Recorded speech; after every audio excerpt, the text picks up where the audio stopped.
সপ্তম শ্রেণীর সরল সমীকরণ অধ্যায়ের ৭.২ প্রশ্নের ৪ নম্বর প্রশ্নের সমাধান। ৪ নম্বর প্রশ্ন ছিল কোন সংখ্যা থেকে ৫ বিয়োগ করলে বিয়োগফলের ৫ গুণ সমান ২০ হবে। তো প্রশ্নটি আমরা ধরে নেই সংখ্যাটি এক্স।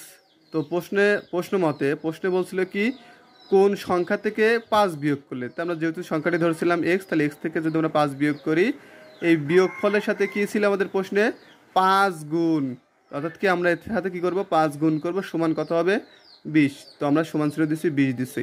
তো এখানে x-5 রাখছি আর এখানে গুণন ৫ ছিল হয়েছে ভাগ ৫ হয়েছে।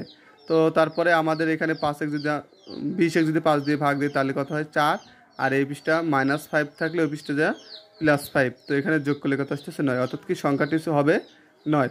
তো এখন 3 নম্বর প্রশ্ন আমাদের ছিল কি, 3 নম্বর প্রশ্ন ছিল যে কোনো সংখ্যার 1/3 4 এর সমান হবে। তো হচ্ছে কোন সংখ্যার 1/3 4 এর সমান হবে।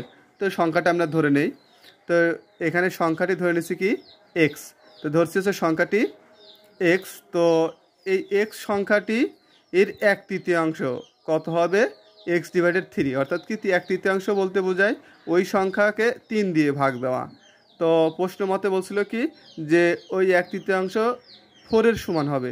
তো আমরা প্রশ্ন মতে লিখছি x/3 সমান 4। তো আমরা একটু আড়াআড়ি গুণ করি, যাকে বলে কস গুণন বা আড়াআড়ি গুণন।